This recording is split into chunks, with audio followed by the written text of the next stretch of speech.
I don't see me. All right, so now what do I do to go?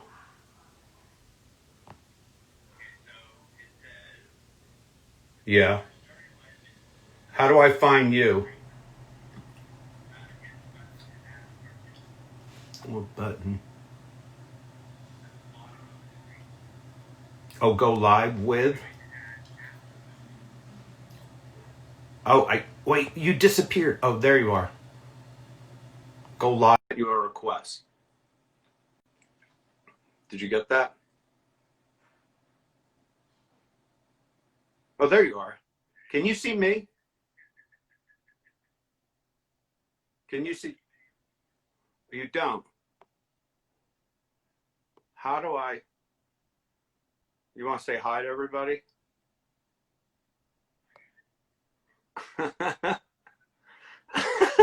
You can't figure this out. How do I get my video live?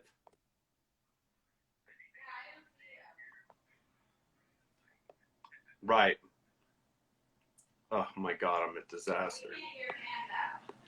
You can't hear him? Wait, hold on. There must be some. The problem though is he can't hear him. Oh, okay.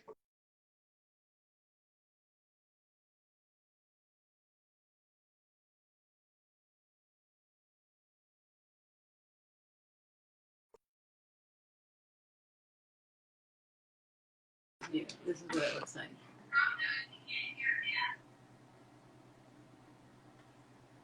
Like he's talking, he Right.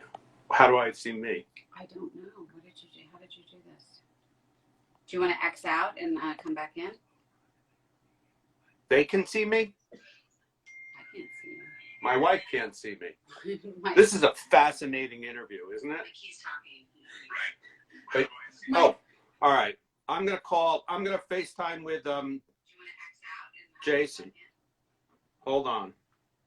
This is just so riveting. My friend just texted me and goes, I see your husband.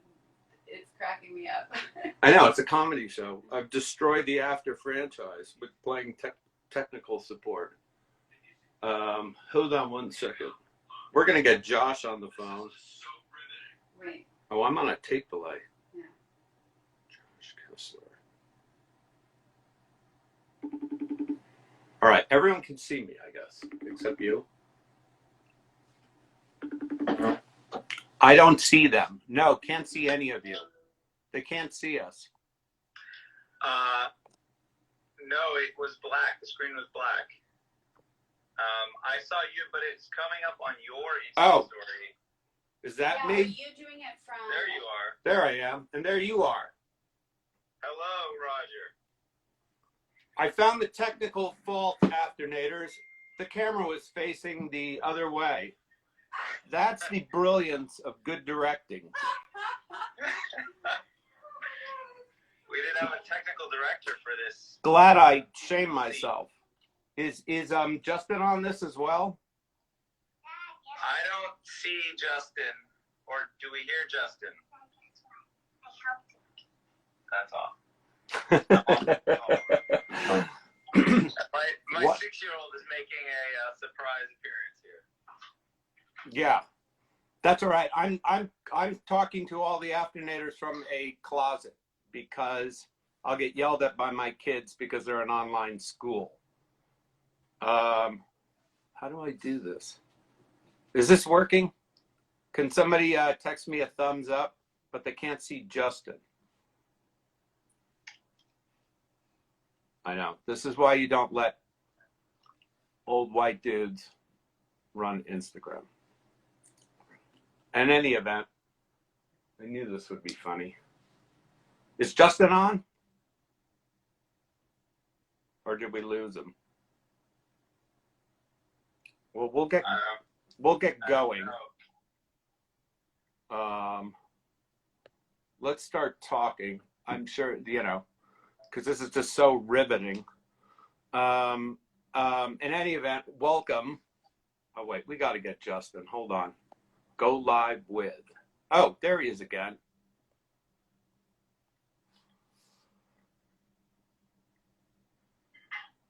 Welcome to. Oh, Is he joining us?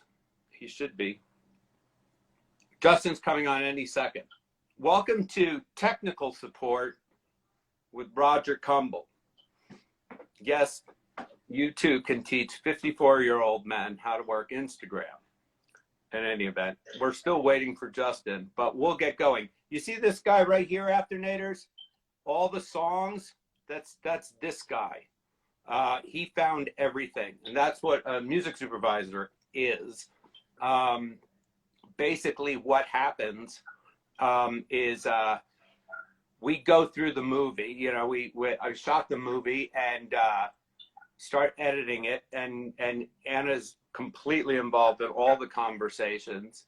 And you know, I'll say like on a movie like Cruel Intentions, when After Movie is unable to join. Hold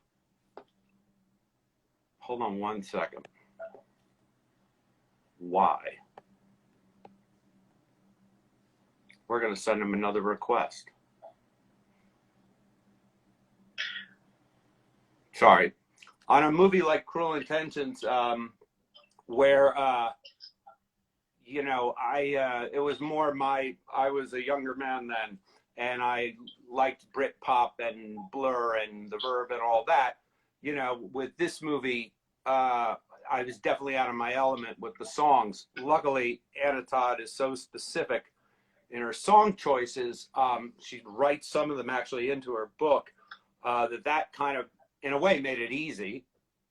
And on this movie particularly, I was definitely looking to her and looking to Jennifer Givgott for guidance, because I just don't listen to a ton of contemporary music. And what happens is we fill up the the movie with the songs we want to hear, and that's a temp track. But the temp track's usually millions of dollars, because we'll pick like the most successful songs, and then you get the budget, and then you hire a music supervisor who says, okay, I get the feel what you're going for, how about this? And they have access to all these emerging artists or all these different artists, and that's what the relationship is between a director and a music supervisor. That's basically it from our end. Josh, do you want to add to that? Yeah, I mean, Roger, all I can see is the top of your iPad. I hope you guys can see me. I think they can. Yeah, cool. Well, I mean, nothing is more exciting than working on a movie that has a director and a writer and a producer that are fans of music. I think everybody on this project really had strong ideas about what good music was. The story really lent itself from the characters to the storyline to a certain type of music, and it was just exciting to sort of explore things. I mean, I think that like my process is kind of always keeping my ear to the ground and seeing what's new, and artists, some artists I gravitate to personally, and some artists are things that I'm like, this is just, this feels like cinematic. These songs feel like they might fit somewhere in a movie. And, when you get into it with, getting to see the film for the first time and the edit and talking about what music might fit for a scene, that's where it gets really, really fun.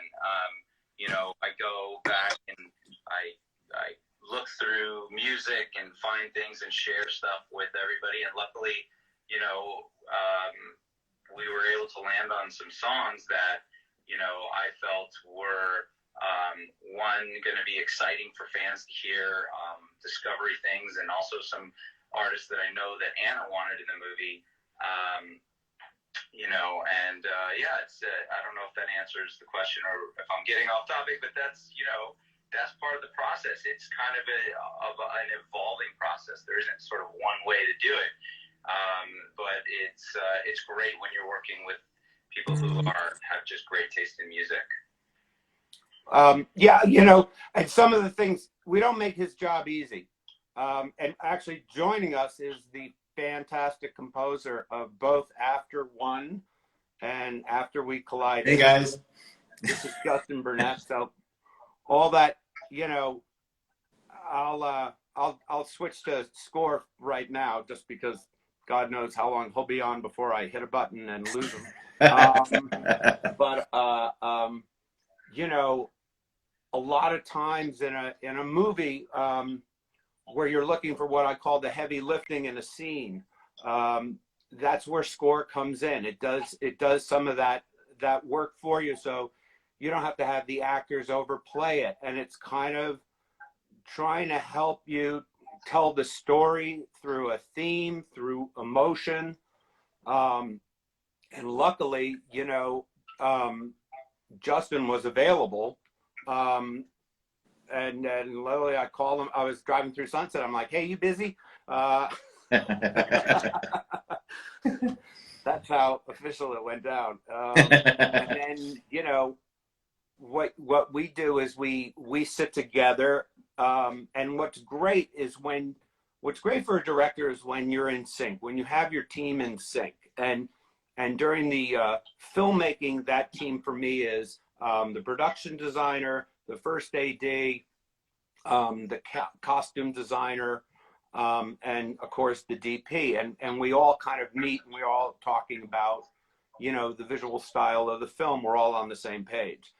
Just like in post-production, it's when you have a composer and a music supervisor who are in sync, and you know, see what you're seeing, it just makes your life so much easier. And that's what we had. None of us knew each other a year ago, and now we're best buddies. And we're all hiding from our kids right now in online school. But you know, Justin, you want to add to like what, you know, it'd be, you know, what's so great about this fandom that I love is like they're just so they're like sponges of information. They want to know everything, and I'm like, well, Right. I'm sitting home alone in a pandemic. I have nothing better to do. Let's, you know, and it's kind of fun just to kind of engage and go through the process with them. So, do you want to? Yeah, I'm going to shut up. Well, let's see. I think a few people had a couple questions. I think the first one is that I'll take is just people usually ask like what the process is of writing, you know, and a large part of that for me personally has to do with the picture. So usually you get a scene and you look at the scene and then you sit there and like throw things up against the board in terms of instruments and stuff to get it to work. Luckily with After We Collided, we had books, and those made it so much better to start writing against because you have all this history and insight into the characters and their own personalities and all the inner workings of their mind that you don't get in a movie. So that made it even more, you know, even better to write the different scenes. Of course, you know, Hardin and Tessa's theme came from the lake scene initially. That's the first scene I ever got. That's the first scene I ever scored. But then when we got to After We Collided, we brought that theme into it, you know, with the own evolution of that movie. And then that movie brought their own scenes as well. You know, they weren't all, you know, love themes of Hardin and Tessa. You know, we had brand new stuff that Roger brought in with humor and, you know, charisma and all sorts of things like that. Because my middle name is Charisma, if for people who don't That's clear. know. Yeah, it's true. Like, how did you? I have a question. Like, how did you? Knowing how kind of tonally different After We Collided are. Right. What were you? You know, you're watching. You're like, whoa. You know, how do you go about that as a composer? That's always kind of interesting for me. Like knowing, like, oh, we definitely want the theme, and the love story is important, but they're definitely throwing different colors in there. Yeah, I remember watching, you know, doing the first screening. You know, you were over cutting it in Beverly Hills or West Hollywood, and I came over and watched it, and then I remember coming out and talking to you about it, and just, you know, you brought such a unique flavor to it, which is great. You know, brought some humor in.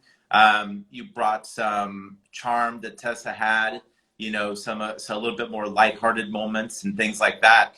The scene in particular, the 10 more seconds scene, was one of my favorites because it's just this, you know, scene that pulls you in, and you I think maybe back in our youth we probably had moments like that with, you know, ex-girlfriends or something, and Right. so you just identify, you know, you completely identify with this feeling of young love, and yet you gave it such charm because, you know, they just were like, they had this playful nature about them, you know, in that Right. scene. It was great. And that's a Cool. Yeah, lot I of, could see you from brought that to a lot of different some scenes. of the responses, Cumble, you fucked it up. Why didn't you stick to the book? Thank you. No. The Yeah, I loved what you did with that, and I think what we had talked about when you say 10 more seconds, it's the scene with Hardin and Tessa in bed for that Right. first night, and that I think the only thing I said to you was Bolero. Right. Right. The famous Ravel piece, which actually my daughter is playing French horn upstairs, Oh literally yeah, with her sure. orchestra right now. Ava, and you had, you know, you added such a contemporary spin on it with the percussion and all that. Right. It's one of my favorite cues of yours in the film. Um, Thanks. what else can we talk about? Let me see. I'm going to look at some of these questions. I haven't. Sorry, Josh. What is your favorite part about joining the After family? Oh, running Instagram Live. Clearly. The Afternators. That's a crazy question. What was the best moment behind the scenes? That's nothing to do with music. I'd say our favorite moment was Anna and Jen and I in a van, ahead of Hero and Joe and the woman who played the Uber driver. And the only direction I said was make them laugh.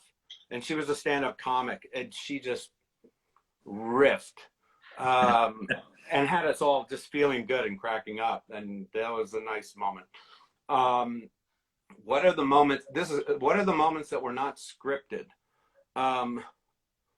We should put the script out. Maybe Anna did. I don't know. Like, and then you go through the script, and a lot of those are like, I'll get specific, or I'll go back and I'll talk to Anna and Jen, and they'll give me a note. And a lot of times, you know, I mean, why ruin the magic? Let's just give all the credit to Hero and Joe. No one wants to hear that I said to stick your tongue in her mouth. No one wants to hear that.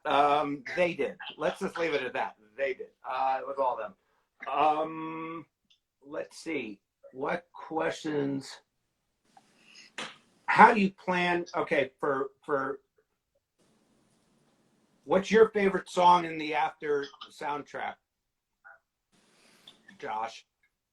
My favorite song. Well, there's a few artists that I was a fan of going into this, hoping that we might connect and make sense in the movie. One of them is an artist by the name of Dijon, and there's a song, Wild, that plays. It's not, you know, big prevalent use, but it's when they go back to the hotel room. It's Tessa and Trevor back in the hotel room. I'm just a huge fan of the artist, and I was so happy when everybody else really took to the song, and it worked really well for the scene. The other one too is Ezzy. In the final scene in the movie, there's a song "Afraid of the Dark" that was kind of a discovery for me, and it was one where I heard it and I just knew it would work really well in that scene, and it has, and it did, and you know, I've become a fan of her, and she's an amazing talent, and she's just sort of become part of, you know, the After family too, and put out a music video for "Afraid of the Dark," which some of you may know about, which uses some of the scenes from the movie too. So to me, those are just like, it's just exciting when all of that kind of comes together so well. And I just love those artists so much, and I'm glad they're in the movie. That was with the Uber right at the end. Yes.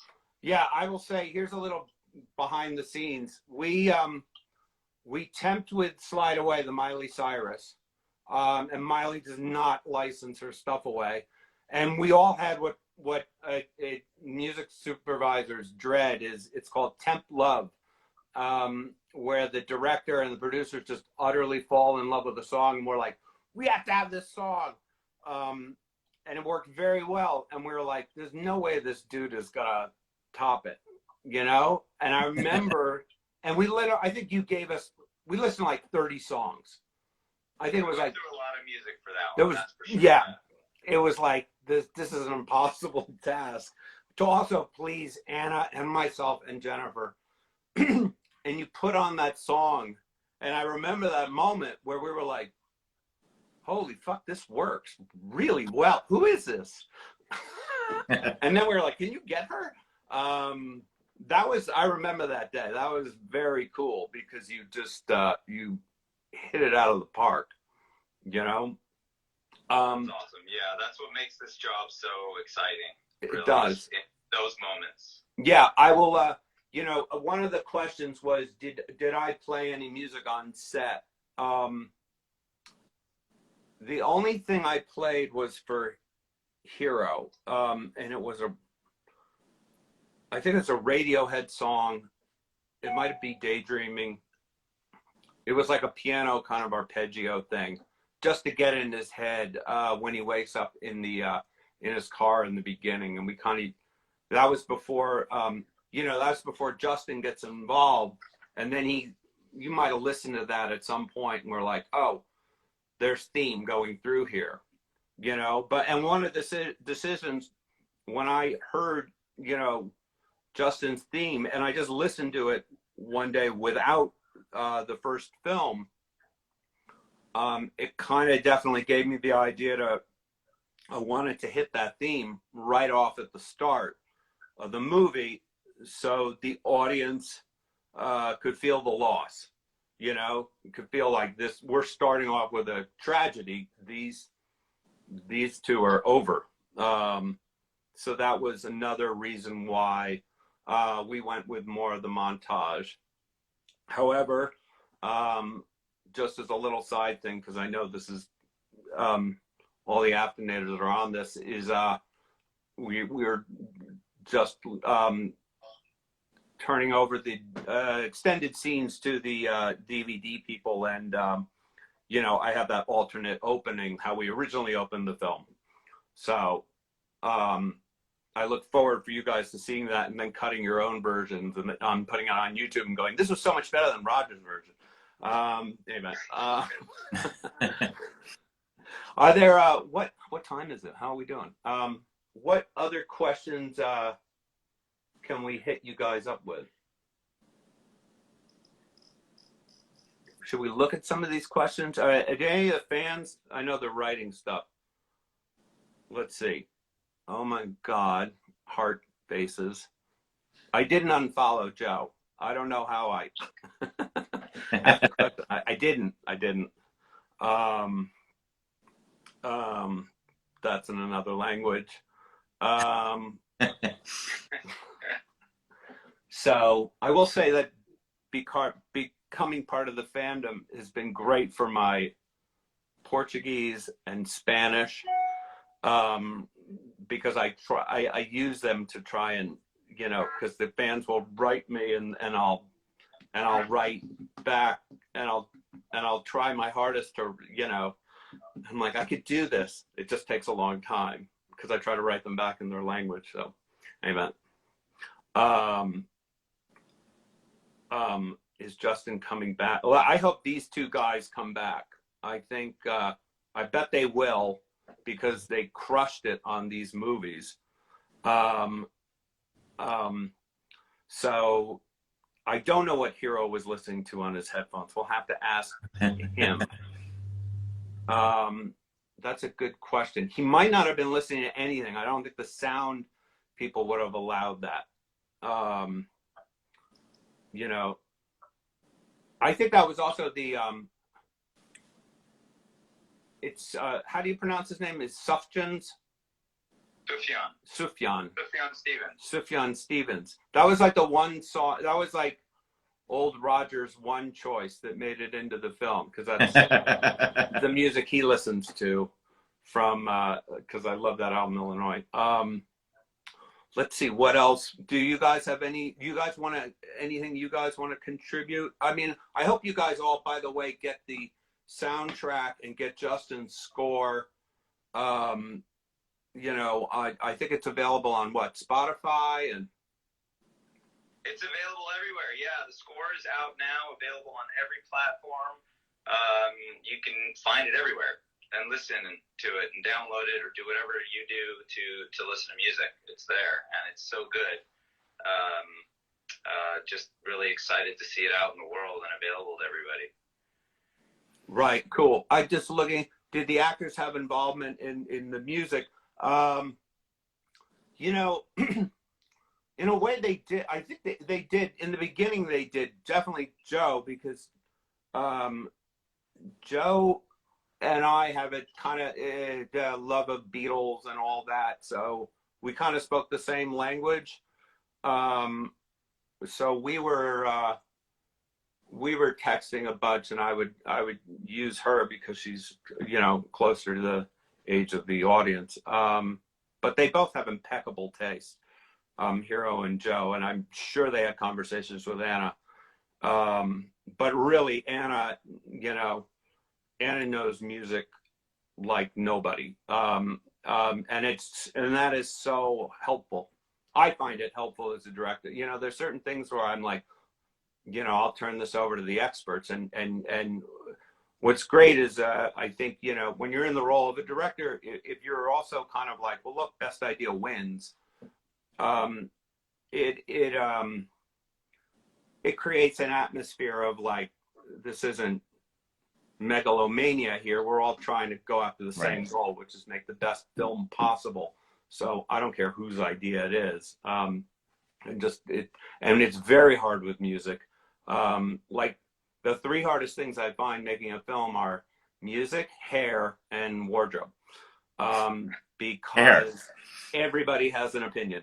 Because everybody goes to the barber, everybody gets dressed, and everybody listens to music. So it's so subjective that to get people on the same page can be like herding cats. So, but we did not have that problem on this movie. Yeah, and I could actually say it reminds me of one scene too, where, you know, that whole idea of everybody having an opinion, but working with a team that was just sort of like, just really had great taste. You know, the shower scene, the Dove Cameron song, so good. That one, Roger, I don't know if I ever told you this, but when we were working on that scene together and I had to come up with music for everybody for this one, we were racking our brains, and literally, this was the only song I had. This was it. Right. It was like, this has got to work. And I mean, I knew it would, and I knew it did. And there was nothing else we could find that was beating what was in there. I forgot what was in there, or if something was in there, but it was a very, like, I think that was probably one of the more challenging ones. And, you know, just like first time playing it for everybody, it was like I was sweating a little, but, you know, thankfully everybody liked it. But I remember, like, Anna knew Dove Cameron's work really well. Yeah.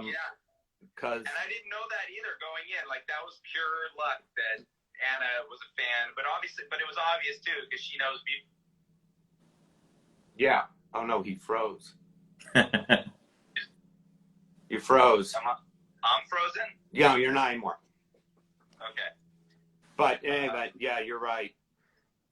Justin, what do you have? Anything to add, or how does it? Oh wait. And I'll look at some of these questions. Sorry. Yeah, go for it. You guys got any questions, or even for there was one question for you, Roger, that I thought was kind of funny. It asked, do you allow the actors on set to have their own input or put their own personal touches on scene? Oh yeah. And I thought that was a funny. I mean, I thought it was a good question, just because Oh you're a yeah. very collaborative director. Thank you. Yeah, especially on this where I was the new guy. You know, Hero and Joe knew the characters, and so did Anna. So you definitely encourage that. You know, literally the hardest job on this movie was shooting it in 25 days, where you'd have to like halfway through the day put on the bad camp counselor hat. You know, like, no more fun. We gotta go. No more That's fun. right. No more jokes. People stop telling stop jokes. It. Stop it. And they'll be like, you're the one making all the jokes. And I go, you're right. And I'm going to stop it. I'm not going to do it anymore. No, they are, you know, one of the most fascinating things of working, at least with Hero and Joe, is they come at it from completely different processes, but they both get the same results, which is great. Yeah. You know, and that's kind of fun. And I don't make it about me. I look at my job sometimes as like I'm a maitre d' at a 5-star restaurant. Like, I just need to get the best goddamn entree. You know, how we get there, I don't care. Any other question? How many times do you watch a scene before you know the song you're using is the one? That's for you, Josh. What do you think? 15, 20? I mean, sometimes like the first time, instinctually, it just works, and you go back and watch it a bunch of times more to make sure that like your gut reaction is right. Other times it takes a little while because there's music that the editor might have temped in, or that, you know, was already there, that created a vibe that, you know, any song is going to change that vibe. So you've got to watch it a bunch of times to really get into it and really feel the making sure that the song works before even sharing it with anybody. But sometimes it's first try. Yeah, I don't know about you, Josh, but I find the older I get, the more options I see as available for a given scene. Oh man, that is the hardest part. Yeah. Like, where do you start? Right. And how do you choose? Yeah, your gut. You're right. You have to go back to your gut. You gotta go with your gut sometimes, because the options are endless. Yeah. Yeah, I would say the 9 days was just hard because it's so loved. Yeah. In the movie, in the book, sorry, and in knowing that music was going to be a big part of that, so that's where we just kind of ran out the clock and just tried everything. Yeah. You know, what other questions? But I think we came back to my first choice, right, on that one? Yeah, totally. Whatever you say. Yeah. No. Yeah. I mean, yeah. These guys. That was a tough one, but also really creatively fun. You know, like those problems when you have, you know, an amazing story and a critical scene. Those are the most challenging, but also the most, you know, rewarding part about this job for sure is when you get it right. Yeah, I agree. I think we could take one more question. How many times in total have we watched the movie? Have I watched the movie? 100? Must be right. I saw it, and I hadn't seen it since January, and then I watched it for the audio commentary, and that was the first time. I don't think I'll see it again. I mean, no, I don't. That came out wrong. I haven't seen Cruel Intentions since it came out. I mean, like, I know the thing like the back of my hand. No, I know what you mean. It's like, I don't think I've watched much of my past content that I've been a part of. You've just seen it so many times. Did Joe do her own fight stuff? A lot of it, yeah. A lot of it, and so same with the Nana, and we had a brilliant stunt coordinator, and we swapped them out to protect them. But yeah. Cool. More. How's Debbie? I don't know. Go away. This is Debbie. She just wanted to say hi to Hero. He's not here. He's not here. Go away. All right. Well, what time? 35 minutes. Cool. I think. Yeah. We might have run out the clock. We might run out the clock. Thank you guys for doing this. Yeah, thank you guys very much. Thank you.